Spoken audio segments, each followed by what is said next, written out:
I don't feel like I got a lot done last week or the week before that. I recorded the last video somewhere around here to say that I was going to do 5 more interviews and then tried really hard to make those happen. It didn't happen. I had 2 out of the 5 interviews that I booked that did happen.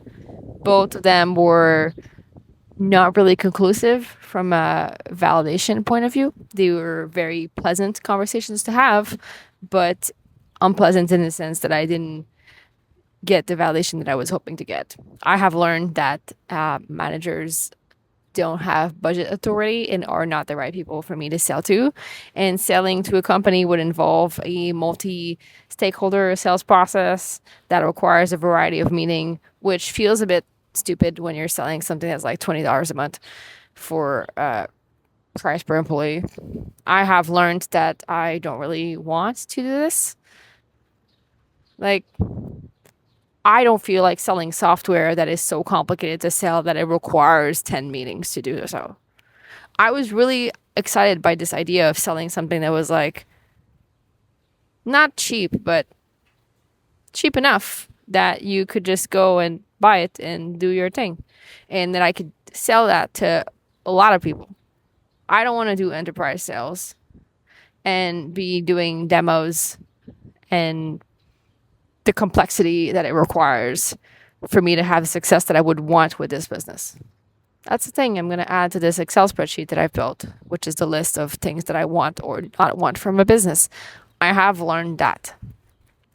And I've been struggling with that conversation with just like the narrative in my head in the past 2 weeks of, am I not into this as much anymore because I've realized it won't work? Is it because I'm flaking out and getting out when it's getting, like, am I flaking out because it's getting hard? Or is my heart not into it because I'm not into it and I should listen to that feeling that I'm having? And I guess I went through, the process of grief in some way where I was basically just trying to decide. I feel like I knew what I wanted to do. I couldn't accept that I had made the decision already. And I told myself that I was going to do these 5 interviews because I wanted to cross my T's and dot my I's. But I already kind of knew. I already had like one foot at the door. And I really wanted for someone to prove me wrong. I really wanted to do these interviews and find someone who would be like, oh my God, this is amazing. And I had a conversation that kind of went along those lines with a guy who was, solo rep for his company, doesn't have a manager even, but he has a budget that he gets to spend however he wants. And I sent him a message after a conversation because he said I would be willing to do a design partner type thing. Then never heard back. And, he said, it's not because I'm not interested, it's really just because I'm too busy. And I was like, yeah, that's fine. And I'm not going to follow up because I told myself months ago that if this thing didn't pan out, I was going to buy a business. That was like always my backup plan, I guess. Not that I planned to need a backup plan, but this was a thing that an idea that I've been toying with for over a year now. And I've had multiple conversations with people who are in the process or have acquired a business. And yeah, I guess that's also scary. So I want to do that. And I don't know how that's going to manifest yet, but I have a idea of a very specific thing that I want to investigate more to kind of see if this idea that I have has legs or if it's just me making stuff up in my head. But at this point today, I think I've accepted it. I'm ready to walk away from this coaching thing. It's not going to work in the form that I was envisioning. And there are potentially other forms that it would work in. But I also have invalidated the fact that there is money to be spent. Surely there is money, but there is also a very complex process to sell tools that would become part of the stack that I don't want to have to work on. I don't want to have to figure it out. I'm not interested and becoming another software provider for companies who already have too many softwares. I want to work with small businesses. I have this appeal. I've always worked with, like, this is what I know. I currently work with small businesses. I have clients who pay me every month to help them. And this is what I know. And this is what I like doing. There's nothing wrong with enterprise sales. I'm just not excited by it.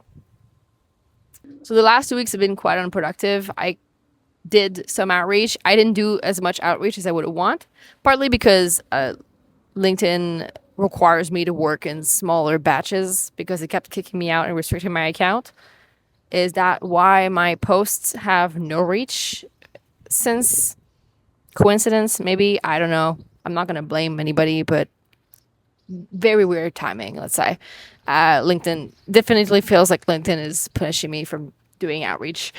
And yeah, life.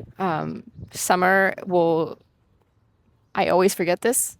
Every single year, I forget that in the summer, there's always a bunch of things, which, I got to be a parent this week, which is fun. I am not complaining. I actually posted about this earlier this week, and some guy was like, "It's fine. You just have to do calls, like when you're at the playground or whatever." And I was like, "No, I went on. I'm gonna go to the playground to go to the playground and be a parent." But and this is not to shame that dude. I'm a parent and I'm doing fun things with my kid and I'm enjoying it. And I didn't work those days. And now I'm going to work on the days that I get to work. But my kid's really fun right now. I get to do shit that's fun and she's enjoying it and I'm enjoying it. So I got to do that instead of doing outreach to build a hypothetical business. Okay, so today is July 3rd. I'm officially accepting, and I'm saying this mostly for myself. I'm moving on from the coaching thing. I will do other things. I have a pretty good idea of what I want to do, but I want to look into it a bit further before I say it because I don't know how crazy it sounds. It's probably crazy, probably even crazier, stupider. I don't know. I'm really excited about it, but I don't know if it has legs yet. So I have a plan. I would like to have that plan and start working on it quite rapidly. So I'm expecting the next video to be me telling you about the plan that I will have made between now and then. And when I do record that next video, I will most likely be in Georgia. So today is July 3rd. I'm going to Georgia next week. I don't know when yet because I'm trying to time my flying there with a shipment coming in from China that I need to go inspect. So a lot of things are up in the air right now. Client work has been taking a lot of time because of this. We're launching a new company with one of my clients and things have been ramping up, which is exciting because I've been working on this for like over a year. I'm really excited about it and I want to do good work, like I want my client to be happy and I want my client to succeed also. So I'm going to go do that and try and find some times in the airports and places to figure out this next business that I'm building and tell you all about it. In the meantime, yeah, I'm going on vacation after that. So July is probably going to be a month of figuring things out. I'm not sure how much I can accomplish, but if I get to a point where I could at least have some resemblance of a plan and like planning the rest of my year, I think planning the rest of 2026 would be something incredibly useful to do.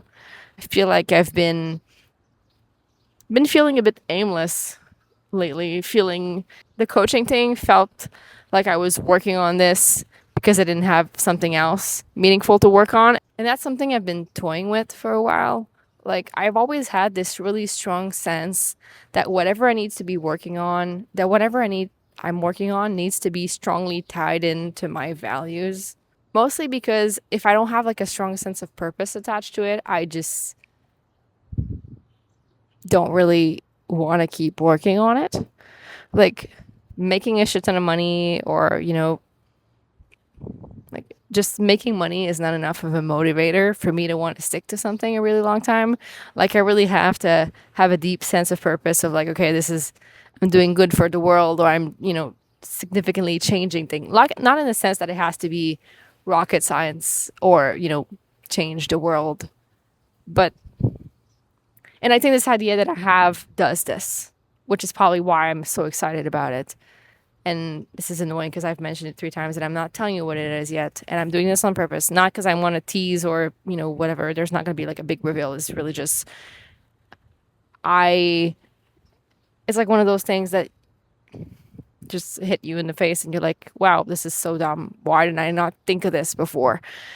And when I was working on this list of things that I wanted last year, I wrote I wrote a list of these are the values and the things, and it's just kind of I ignored some of those things when I got into the coaching thing because it was a real problem that I was seeing that I was having an ability to fix, but it didn't fit all of my check boxes. And I guess I'm realizing as I'm going through all these ideas and I'm starting to validate a bunch of things now, the list is there for a reason, and I should maybe look at the things on this list a bit more often.